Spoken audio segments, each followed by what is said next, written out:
अस्सलामुअलैकुम। आज हम regulation of eukaryotic gene expression की बात करेंगे। अब यूकैरियोट्स का डिफरेंट किस तरह होता है कि हमने देखा था जो प्रोकैरियोट्स थे वो उनकी जो जीन्स होती थी, उनकी जो एमआरएनए होती थी वो पॉलीसिस्टोनिक होती थी, वेरस यहाँ की मोनोसिस्टोनिक होगी। इस पे सिर्फ एक ही जीन होगी एमआरएनए पे, जिससे वही एक ट्रांसक्राइब होकर फिर ट्रांसलेट होकर वही प्रोटीन बनाएगी।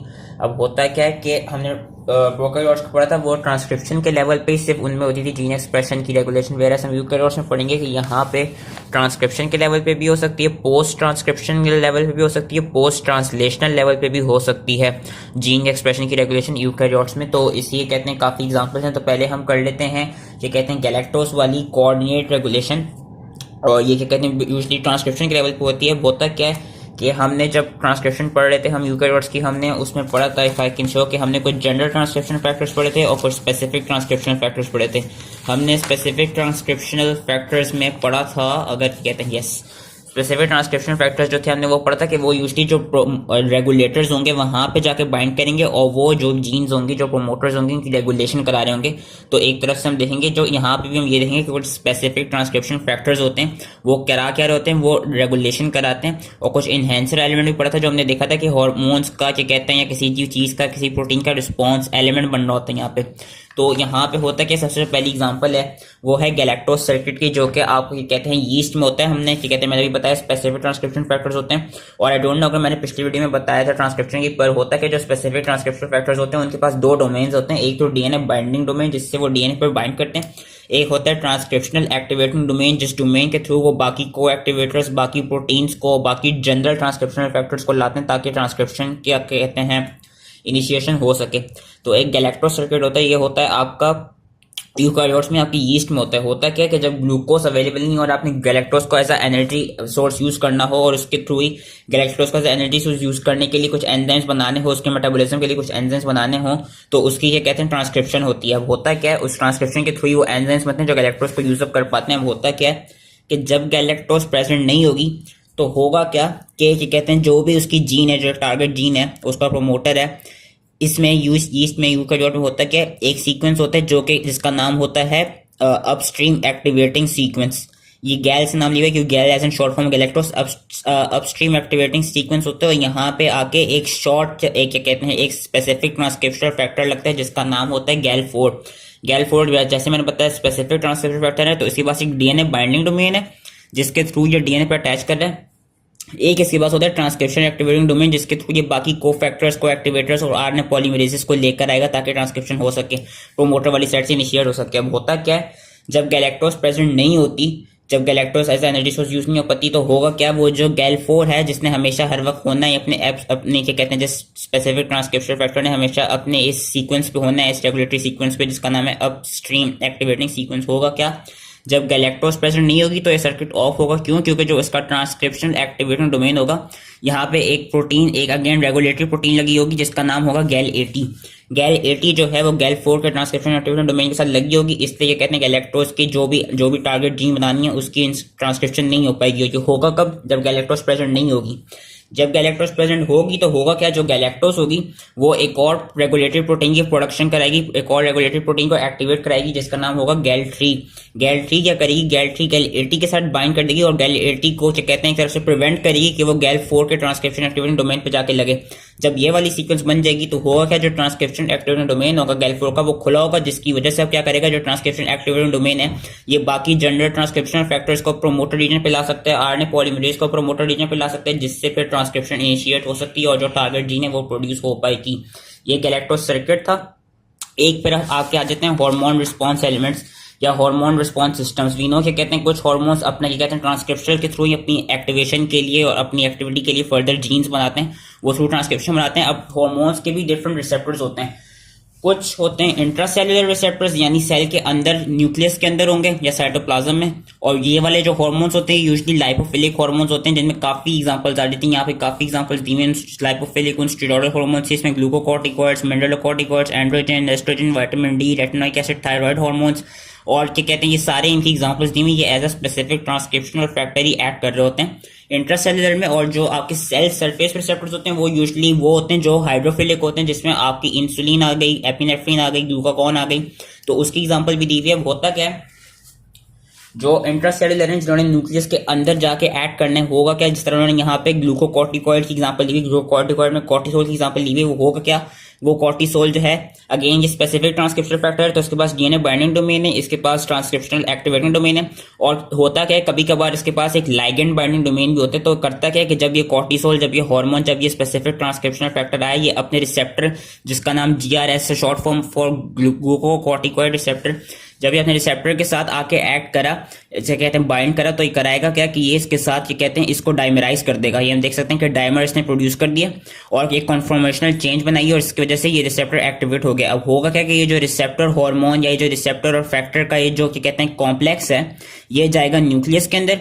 न्यूक्लियस के अंदर जाके विनो जब भी हार्मोन ने क्या कहते हैं ट्रांसक्रिप्शन के थ्रू कुछ भी क्या कहते हैं अपनी एक्टिविटी को रेगुलेट करना होता है, तो वो एक उस पर एक जो डीएनए है उस पर एक रिस्पॉन्स एलिमेंट होता है। तो ये होगा क्या, ये जो स्पेसिफिक ट्रांसक्रिप्शन फैक्टर है ये अपने क्या कहते हैं हार्मोन और रिसेप्टर कॉम्प्लेक्स जो है ये न्यूक्लियस के अंदर जाके जो ग्लूकोकॉर्ड रिसेप्टर एलिमेंट जो है ना, जो डीएनए पे जो रिस्पॉन्स एलिमेंट है, response element sorry not receptor element, जो रिस्पॉन्स एलिमेंट है वहां पे जाके बाइंड कर देगा जैसे अपने डीएनए बाइंडिंग डोमेन के थ्रू। जैसे ही वो बाइंड करेगा होगा क्या, जो उसका ट्रांसक्रिप्शनल एक्टिवेटिंग डोमेन होगा वो अगेन जिस तरह लास्ट टाइम बोल रहा था कि वो अपने कुछ कोएक्टिवेटर्स लाएगा, वो ट्रांसक्रिप्शनल कॉम्प्लेक्सेस लाएगा, वो आरएनए पॉलीमरेज को लेकर आएगा। और होगा क्या कि जब क्या कहते हैं जो आपका स्पेसिफिक ट्रांसक्रिप्शनल फैक्टर जो है जो कि यहाँ पे एज अ हार्मोन एक्ट कर रहा है, जो हार्मोन एक्ट कर रहा है, जब कॉर्टिसोल ने क्या कहते हैं ट्रांसक्रिप्शनल एक्टिवेटिंग डोमेन के थ्रू काफी कोएक्टिवेटर्स और बेसल ट्रांसक्रिप्शनल कॉम्प्लेक्सेस और आरएनए पॉलीमरेज को ले आया, तो होगा क्या, फिर जो टाटा बॉक्स है जो कि हमने पढ़ा था यूकेरियोट्स में क्या कहते हैं इनिशिएशन का वो होता है, पहला जो प्रोमोटर रीजन है वो होता है, जो टाटा बॉक्स है वहां पे ये कहते हैं प्रोमोटर रीजन पे लग जाएगा आरएनए पॉलीमरेज और इनिशिएशन स्टार्ट हो जाएगी। और इस तरह हम देख सकते हैं कि जो भी जीन्स बनानी होंगी उनकी ट्रांसक्रिप्शन हो जाएगी, इस तरह रेगुलेट होती रहेगी।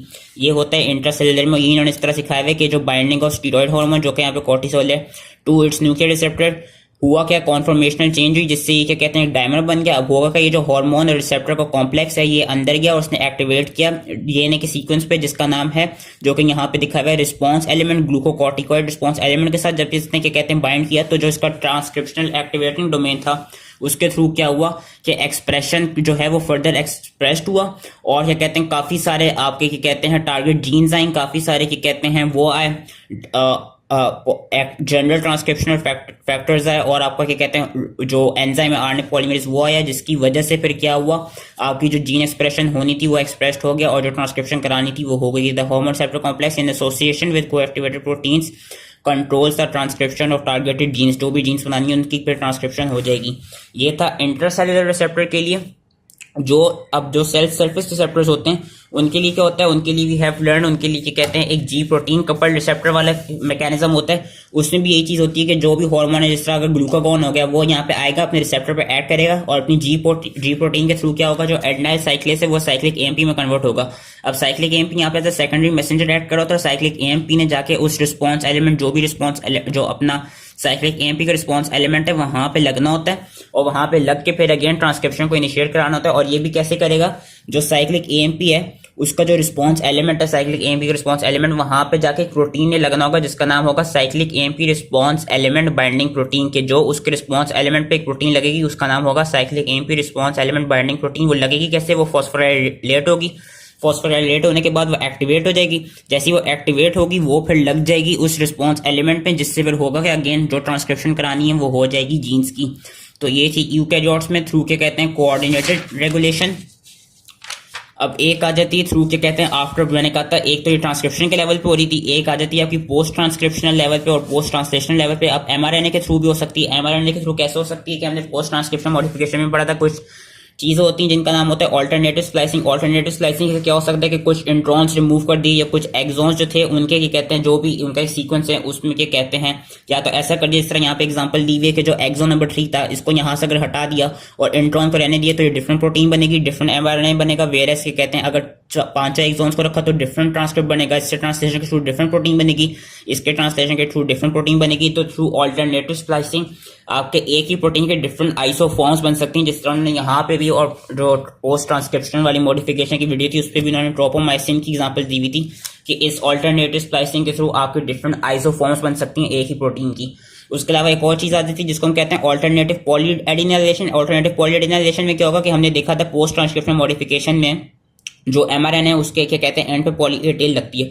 अगर तो वो डिफरेंट डिफरेंट साइड्स पे पॉली ए टेल लग जाएगी तो फिर डिफरेंट साइड्स, अगर क्या कहते हैं ऐसा हुआ कि कोई mRNA बन रही है उसकी क्या कहते हैं, लेट सपोज अगर ये mRNA से बनेगी, अगर यहाँ के बजाय इस साइड पे पॉली एडेनाइलेशन टेल लग गई, पॉली ए टेल लगी तो डिफरेंट प्रोटीन बनेगी। अगर वो और आगे को लग गई और पीछे को लगी तो डिफरेंट प्रोटीन बनेगी। तो इस तरह भी थ्रू के डिफरेंट साइड्स के through different poly alternative polyadenylation sides के थ्रू होगा क्या डिफरेंट mRNA जनरेट होगी, जिससे अगेन आपकी डिफरेंट क्या कहते हैं जेनेटिक एक्सप्रेशन प्रोड्यूस होगा और डिफरेंट तरह की प्रोटीन्स बनेंगी। ये है। उसके अलावा एक है mRNA एडिटिंग। mRNA एडिटिंग भी वही चीज है, इसमें उन्होंने एक अच्छी एग्जांपल दी हुई है एपोब्री प्रोटीन की, जो कि हमने अपनी ये कहते हैं लाइपोप्रोटीन से पढ़ी थी। वी नो लाइपोप्रोटीन्स में एक आपकी होती है काइलोमाइक्रोन, उसमें जो प्रोटीन होती है वो होती है ApoB48, और एक आपकी होती है VLDL में जो होती है वो होती है ApoB100। और वो क्यों होती है कि दोनों लिवर और इंटेस्टाइन में ApoB सिंथेसाइज होती है। अब B48 और B100 का मतलब क्या है कि जो B48 है उसमें 48% प्रोटीन होगी, वेरस जो B100 है उसमें 100% प्रोटीन होगी। वो क्यों होती है कि जो B48 होती है जो इंटेस्टाइन में बनती है, जिसने काइलोमाइक्रोन बनाना होता है, होता क्या है कि उसमें जो आपका एक सीक्वेंस होता है, लेट सपोज एक प्री mRNA बन गया, एक प्राइमरी ट्रांसक्रिप्ट बन गया।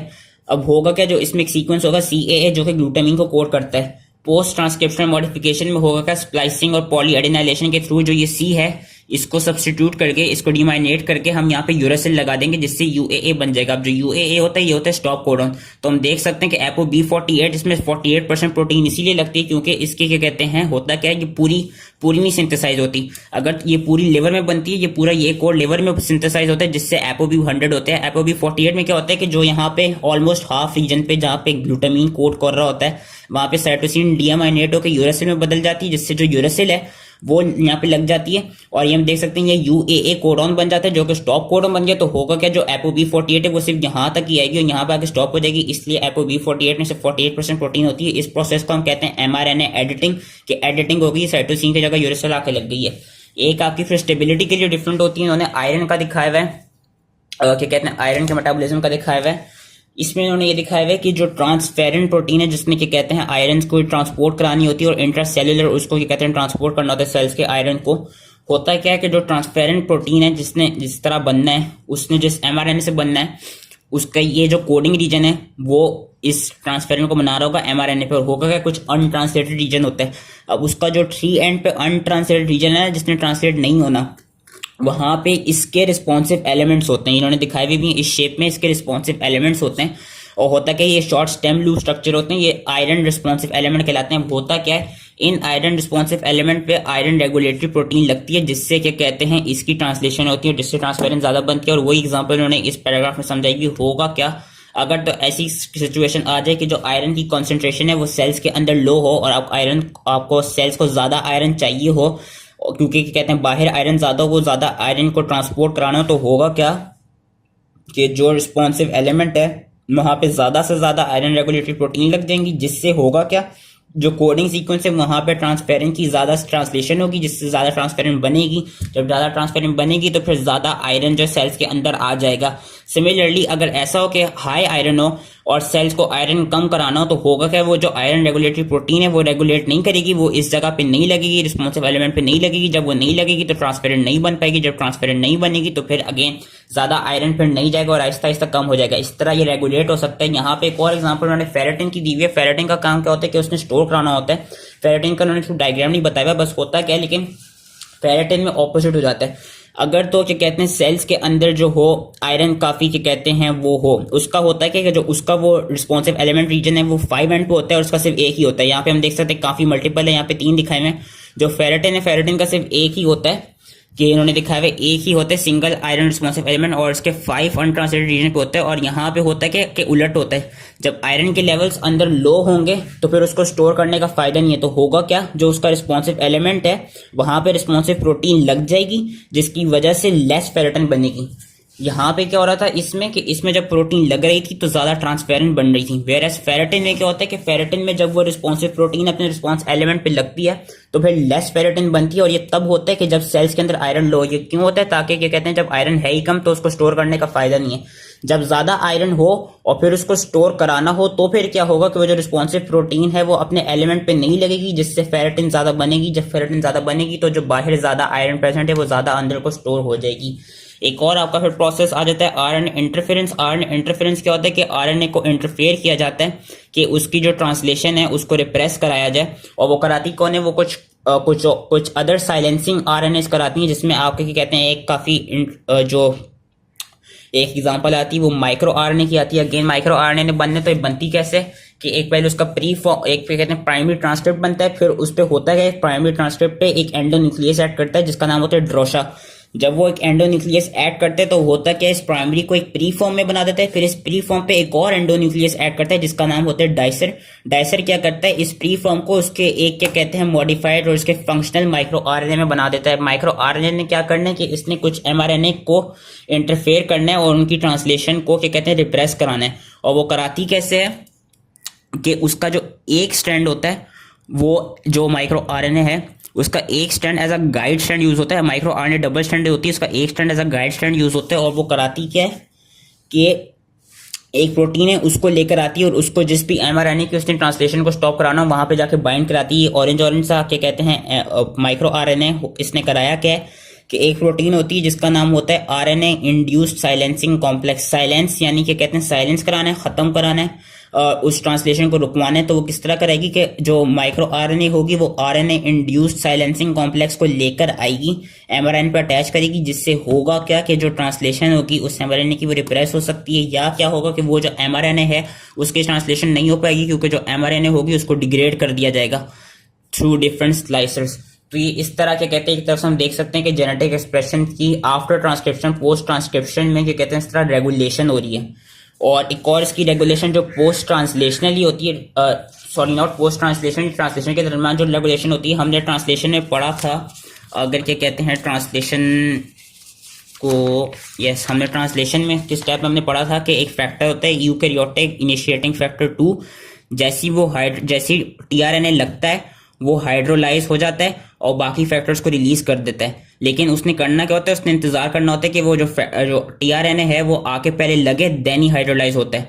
वेरस यहाँ पे क्या होता है, और क्योंकि क्या कहते हैं यूकैरियोटिक फैक्टर 2 का काम क्या होता है कि आई थिंक वही जो ट्रांसफर आरएनए है उसको लेकर आ रहा था और फिर उसके बाद हाइड्रोलाइज हो रहा था। लेकिन अगर आपने ट्रांसलेशन को जल्दी रुकवाना तो उस केस में क्या होगा कि जो वो इनिशिएटिंग फैक्टर 2 है वो जल्दी हाइड्रोलाइज हो जाएगा ताकि टीआरएनए आके लग ही ना पाए। जब टीआरएनए आके लग नहीं पाएगी तो फिर ट्रांसलेशन हो ही नहीं पाएगी। यही उन्होंने दिखाया है कि phosphorylation of eukaryotic initiating factor 2 inhibits its function, जिससे होगा क्या कि जो ट्रांसलेशन है वो अपने पहले स्टेप पे इनहिबिट हो जाएगी, टीआरएनए आके लग ही नहीं पाएगा। और ये होती किन स्टेट्स में, ये इन स्टेट्स में होती है आपकी अमाइनो एसिड स्टार्वेशन के थ्रू, या हीम डेफिशिएंसी हुई हो, या अक्युमुलेशन ऑफ मिसफोल्डेड प्रोटीन्स हुई हो, या कोई डबल स्टैंडर्ड आरएनए प्रेजेंट हो। तो इस केसेस में होगा कि जो यूकैरियोटिक इनिशिएटिंग फैक्टर 2 है वो अपना फंक्शन नहीं कर पाएगा क्योंकि वो बहुत जल्दी उसको हम फॉस्फोराइलेट कर देंगे। फॉस्फोराइलेट होने से वो जो इनिशिएशन स्टेप होता है ट्रांसलेशन का उसको इनहिबिट कर देगा।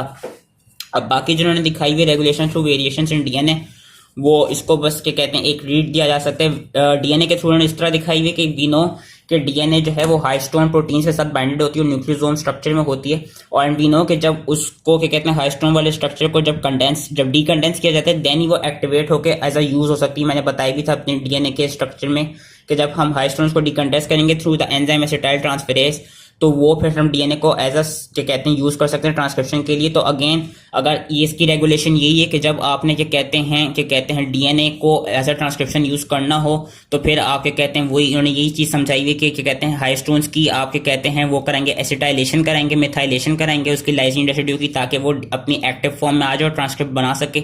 लेकिन अगर ऐसा हो कि आपने ट्रांसक्रिप्शन नहीं करवानी हो तो आप क्या करेंगे, तो जो उस पर कुछ क्या कहते हैं साइटोसिन रेसिड्यूज होती हैं उनकी मिथाइलेशन करा देंगे। और उनकी मिथाइलेशन से क्या होगा कि जब जो क्या कहते हैं कोई डीएनए ऐसी होगी जिसपे साइटोसिन रेसिड्यूज की मिथाइलेशन हुई होगी तो वो डीएनए एज अ ट्रांसक्रिप्शन नहीं यूज हो सकती। तो ये एक तरफ से रेगुलेशन होती है इसकी कि कहते हैं अगर हमें ट्रांसक्रिप्शन करानी है तो हम हाइस्टोन को एसिटाइलेट कर देंगे, अगर नहीं करानी किसी चीज की किसी डीएनए की ट्रांसक्रिप्शन तो हम उसमें जो साइटोसिन रेसिड्यूज है उनकी मिथाइलेशन करा सकते हैं। एक और चीज क्या है कि अमाउंट ऑफ डीएनए से भी अफेक्ट पड़ता है कि कितनी जीन की रेगुलेशन होगी, कितनी जेनेटिक एक्सप्रेशन बनेगा। जो कैंसर सेल्स होते हैं यूजली उनमें एक एंजाइम होता है डाइहाइड्रोफोलेट रिडक्टेस, और हमने देखा था कि एंटी कैंसर ड्रग्स होते हैं मेथोट्रेक्सेट वो इसी एंजाइम को इनहिबिट कर देता है।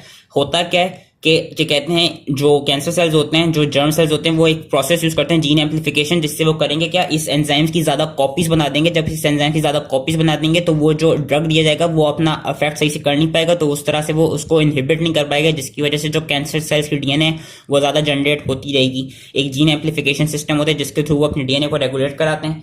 एक फिर अरेंजमेंट ऑफ डीएनए और क्या कहते हैं ट्रांसपोसोम्स आ जाता है। अरेंजमेंट ऑफ डीएनए में बस ये कि यहाँ पे इन्होंने इम्यूनोग्लोबुलिन्स की दिखाई हुई। वी नो कि there are 5 types of immunoglobulins. We know कि उनमें एक वेरिएबल स्ट्रक्चर होता है और एक क्या कहते हैं उनमें कांस्टेंट रीजन होते हैं। जो वेरिएबल रीजन होते हैं वी नो कि कहते हैं वेरिएबल रीजन वेरिएबल हो सकता है और वो डिफरेंट एंटीजन बाइंडिंग साइट्स के लिए होता है। उसका उन्होंने ये लिखा हुआ है कि वेरिएबल रीजन जो होते हैं वो इन 3 डिफरेंट सीक्वेंसेस से बनता है।